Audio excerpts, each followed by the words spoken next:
Rob. We both thought that Dallas would win last night and extend this series, or not extend it, but keep hope alive, is I guess the best way to put it. They didn't. It's over. They're down 3-0, and the only question now is, will it be a sweep or maybe a gentleman's sweep? Where are you on the just being 3-0? Are you a little shocked? Is it shocked the Of right course. word? I mean, I thought they'd win. Right. So what you mean? No, but I I'm picked just them saying. at 6. Yeah. So yeah, I thought. I mean, shock is not. I'm not shocked, but yeah, I thought Dallas would win. Celtics have been impressive, man. They play really well, and they haven't even shot the 3 well.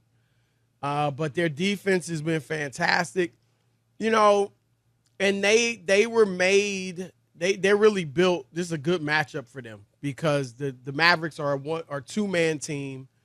No one else really creates offense. And when you got 5 guys that can switch everything, then you can defend that 1 or 2-man team.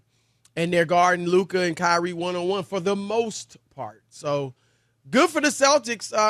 They are looking great. And the big story, Rob, coming out of last night was Luka Doncic. Now, he did put up his points. He had 27 points, 6 assists, 6 rebounds, but also 6 fouls.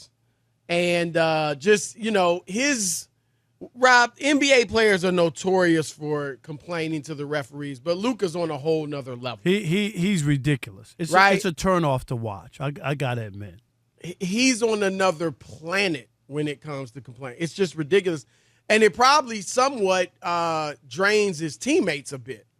And a lot of times, Rob, and you saw it last night, while he's on the floor complaining, laying down on the ground or sitting on the ground after falling from, trying to get a foul call or just, talking to a ref, the action's going the other way.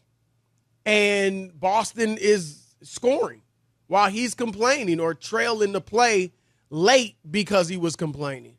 And so he's got to get better in that. But the question a lot of people were saying, Rob, was they were blaming him for, I guess, last night's loss, but there's even some talk about maybe them being down 3-0.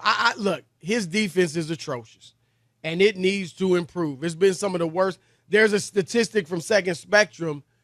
His blow-by rate, for the opponent blowing by him is like 67%, Rob, in this series. Highest ever in the playoffs in the last 10 years. So his defense is bad. And this is not new. He has 3 of the worst, Chris, in the last, right? Three worst, I think. The 3 worst, I believe. All this year, too. So, yep. So it's just, this is who he is. We know that. And it's to foul out Chris down by, what was he down, 2 or 3? When he went out, it was about, with 4 minutes to go. 5, it was like 3 points, Rob G, right? Is it Chris? 3 points, I think. And you let your team down.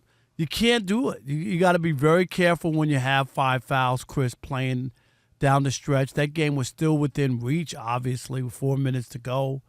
It's bad. It really is bad. Do you agree with those who were saying he cost them the game? I think that he had it doesn't mean that they were going to win automatically, but you can't have your best guy out for the last 4 minutes on something that really was just him looking for a call, him flopping, acting like something was going on. You know what I mean? Like that's the part. You got to be real careful. And it burnt them. It burnt Luka and it burnt the Mavericks. And now when you're down 0-2, Chris, and you're at home in Game 3, you got to be careful. You got to understand the circumstance and where you are. You really do. I can't afford to do anything crazy. It was odd, and I don't blame the refs. I blame Luka. But it's, Rob, it is, you almost never see a superstar foul out of a game. A game. Forget a playoff game or a finals game, a game. And so that was odd. He got 4 calls in a few minutes in the fourth quarter. But I will say this for Luka Doncic. He's been taking a thorough beating from the media today. Well, nothing worse than what Brian Windhorst. My God. Right, Windhorst went off on him. It happens, though. LeBron has gone through it. Jason Tatum has gone through it. And, Rob, the NBA Finals are a mirror. It's a mirror, and it reveals to you what is wrong with your game. It reveals to you that you're not as good as you thought you were. It reveals to you what you need to work on and maybe what you need to even add to your game. All right? LeBron James, Rob, his first 2 finals, he was bad. His first finals, he shot in the 30 percentile. I think it was about 35% against San Antonio in 2007. Averaged like 5 turnovers a game. And then his second finals, of course, was the meltdown against Dallas. He had to look in the mirror. He had to do some soul searching and come back as a better player. Rob, you know Magic Johnson, Tragic Johnson in 1984. Kareem's getting older. Now it's a little more on Magic to carry the team. And he melted down in that series against Boston, even though he had won 2 championships.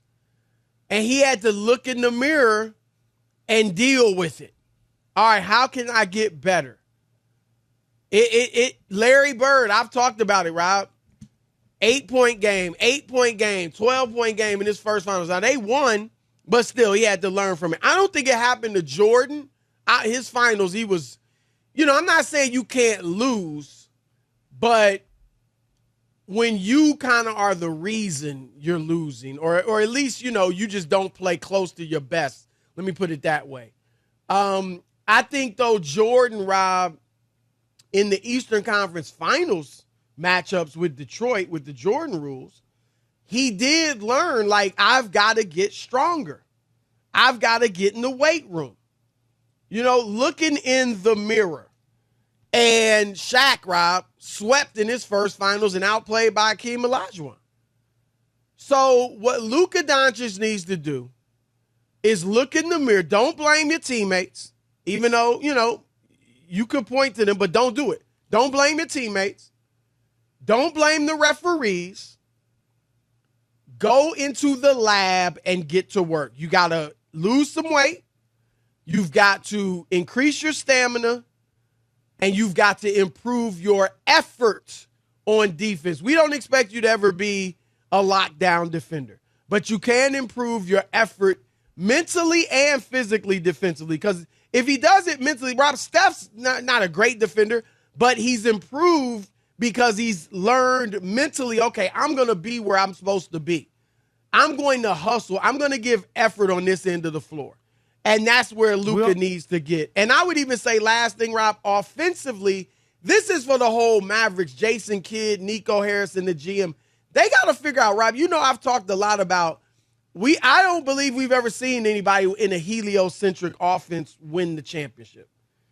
Oscar Robertson never won it until he went with Kareem, and it wasn't heliocentric anymore. LeBron didn't win it playing that way. Jordan didn't win it playing that way. He won it in a triangle, obviously.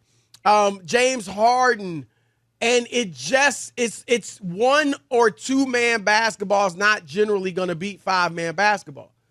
And so they have to see if they can figure out a way where get the other guys involved, Rob. Look at the other 3, the last 3 champions, assuming it's Boston this year, Denver last year, Golden State. All of them have egalitarian offenses where everybody's touching the rock. Anybody's free to shoot. Right. And it's not 1 or 2, even though they have great players, it's not 1 or 2 guys creating everything. So I think those are the things that Luka and the Mavericks need to work on. Absolutely. And when you talk about defense, Chris, that a lot of that is effort. You got to want to play defense. You got to want to put in the energy and the time to realize you don't have to be a stopper. Nobody's asking you to be the defensive player of the year. But there's an effort that has to go into playing defense. And that's same thing with rebound. We talk about you got to want the ball, Chris. Yep. You got to want the ball. It's plain and simple. It's like if you go at it lukewarmly, not Luke Longley, but lukewarmly, you're not going to get it. The guy who really wants that ball on the rebound is going to grab it. So that was just I thought it would be a close game. I was surprised. I told you I took the Celtics plus 2.5, Chris. I thought that the Mavericks, and it was close, right, till the final 4 minutes. It was a good final game. 4 minutes right there. Yep. So I that's what I thought would happen, and it didn't happen. And now this could be really ugly and be done. And, almost, writers, Chris, and you've covered the finals. Writers are hoping for a sweep because you don't want to make a trip back to the next city. Oh, Once it's over like this, you're like, I know. Can it just be a sweep? Seriously, Right. Rob G, you want you're like, you're praying. Because you just don't want to have to get on a plane again, go right back to the city just for them to end Because it there. it's over. Exactly. Yeah. I remember when the Lakers beat the Pacers, the Shaq Kobe Lakers Just like, can beat this the be over? Pacers. Yeah, and it was like 3-1, I think, if I remember correctly. Rob G might even remember. And then Indiana won maybe game 5. And you knew it was still over, but you had I think we went back to L.A. to end it. But, yeah, it was just, you're right. It's over. The suspense is gone. The drama's gone. I mean, Rob, they would have to win the next. I mean, if they win the next 2, sure, people might. I mean, that'll feel like, they're at home for game 6. Maybe they can win it. But realistically, Rob, they probably need to win the next 3 Or we can bring to put real drama in this thing. Let's bring some NBA guys in, and they'll tell us that the pressure now is on Boston. That's what they told us last time. Well, yeah. Pressure is not on Boston.